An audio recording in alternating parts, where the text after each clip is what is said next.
Good morning, good afternoon, and good evening, ladies and gentlemen. Welcome in to another video. Today we're not doing any ball reviews. We're going to go over the 2023 World Series of Bowling PTQ that I just recently did here. Obviously, I wasn't even sure if I wanted to make a video on this. The PTQ did not go well, first and foremost. But I thought it was important to certainly talk about it yet. And just kind of be transparent with you guys and talk about, the experience and how it didn't go well, but also say that, this isn't a reflection on who I am. I just struggle. I didn't have a ball reaction, and that's it. So we will talk about the PTQ here, but first and foremost, obviously, got to give a shout out to Storm and I Am Bowling. Obviously, I wouldn't be able to do what I'm able to do for you guys without the support of those two really, really great companies. So a huge thank you to Storm and I Am Bowling. The jersey that I'm wearing in the PTQ is indeed an I Am Bowling jersey. The PBA just kind of announced, it was like the latter part of 2022, that they were going to allow all these different jersey companies to come in and be kind of sponsors of the PBA and allow all of the competitors to wear basically, there's a whole bunch of different options for jerseys now for the PBA members. So I thought that was phenomenal, and it's great to be able to wear my I Am Bowling jersey. And you yourself can get either the jersey that I'm wearing in the video or out of I think they almost have 200 different jersey designs, but you can check out iambowling.com. You can use my promo code down here. It's going to be Firehouse07. You can save yourself 20% off at checkout with that promo code. Again, if you like the jersey I'm wearing or any of the other jersey designs that they have on their website, use that promo code, check them out, get them for yourself. They are really, really great jerseys. So anyways, let us dive into basically the World Series Bowling PTQ. This was my first ever, if you can call it, national tournament stop. This was the PTQ to try and get into the World Championship Major. Again, like I said, it didn't go well, but we're going to jump into the first 5 games right now, so you guys stay tuned.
right, so 5 games down, 5 to go. The first 5 games were on Viper, which is a 37-foot pattern. I don't know the mills. You know, it didn't really seem like anything that was really, really slick. You know, there was certainly still some hook inside. You were certainly able to bounce it kind of off the outside, maybe not as much as you would be able to if it was a little bit shorter, like a 34-foot pattern, but there was certainly a little bit of bounce outside. I averaged 187 for 5 games. I was really, really consistent, except for the third game. I went 191, 191, 169, 193, 191. So 3 191 games, 193, and then a $169. So I started the first 4 or 5 frames with the reality, which at that point probably was the wrong ball. I should have used urethane the first game.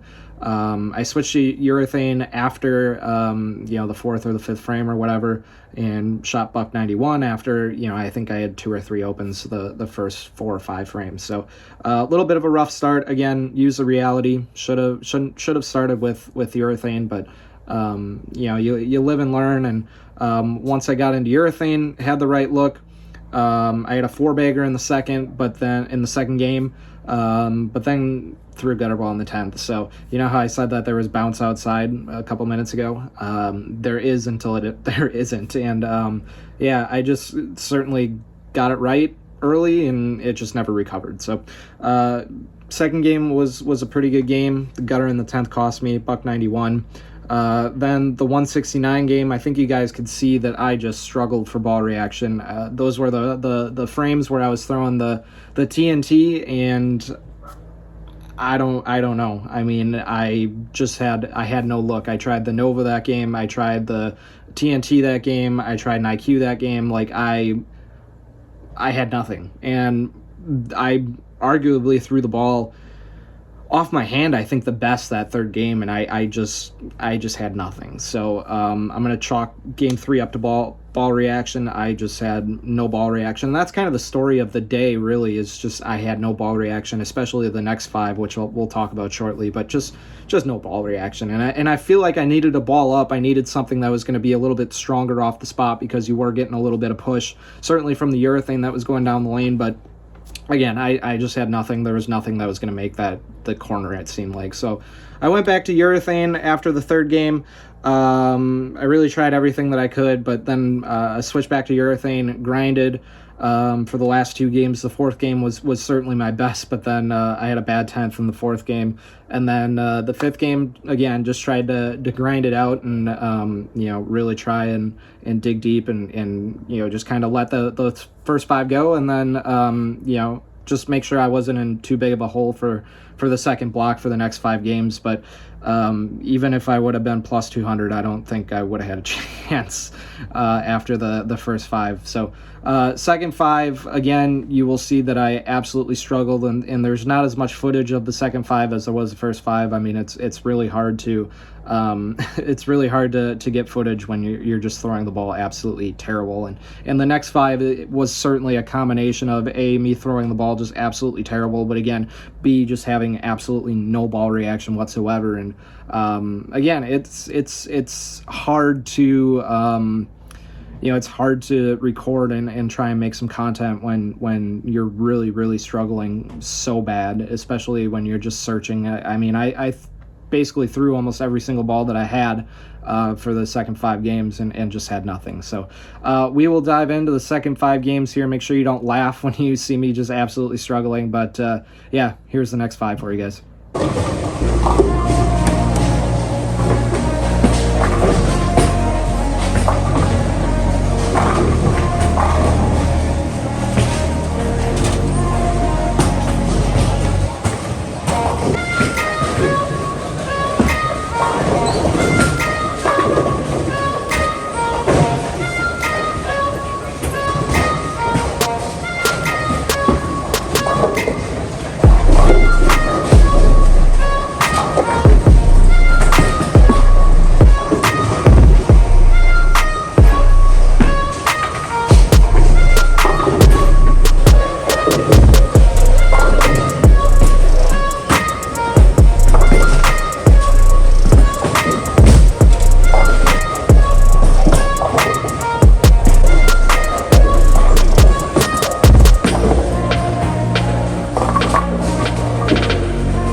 you saw probably what could have been the 5 toughest and honestly most embarrassing games of my entire, well, I guess 4 of the most hardest and most embarrassing games I think of my entire life.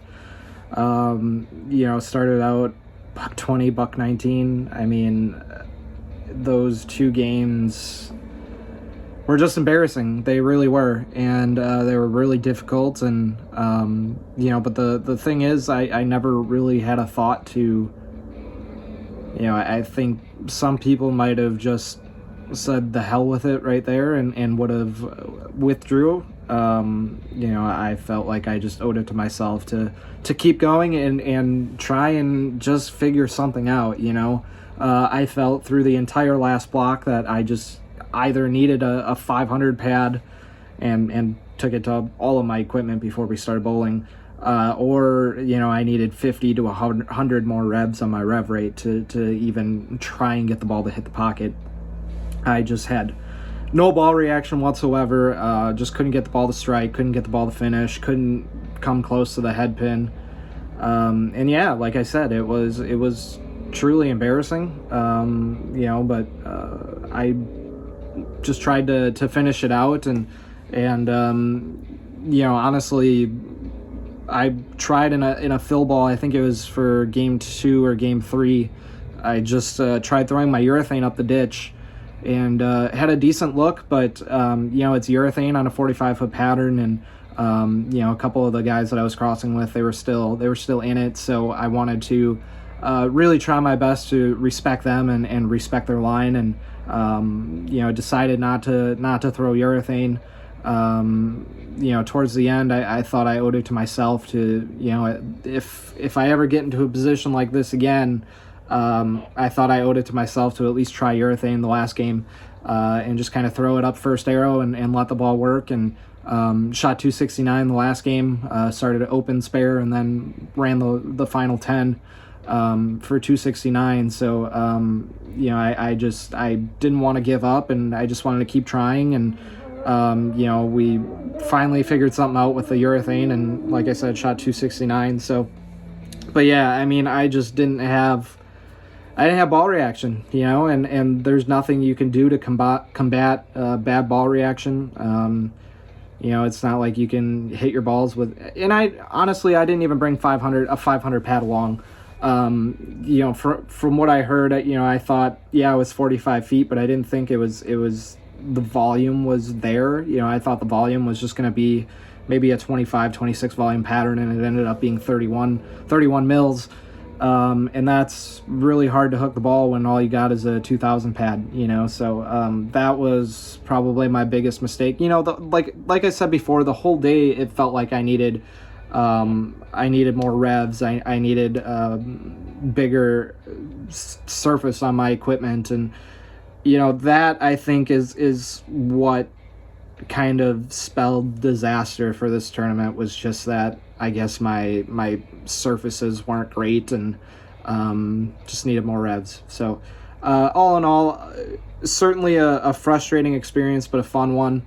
I would certainly go back and do it again. Obviously, with what I know now, I feel like I could certainly do a lot better, and hopefully get myself towards that cut. But just a frustrating day all around, and but again, I'm glad I did it. I have no regrets about it. There's probably going to be people that get on here and say, see, we told you, you're a house hack, you can't do it out there. But I know that I'm better. I'm certainly a better bowler than what the scores showed, and this isn't going to stop me from going out there again and trying again. But we'll just have to wait and see what the future holds. But again, glad I did it. If you liked the vlog, I guess you could call it, let me know down in the comments down below.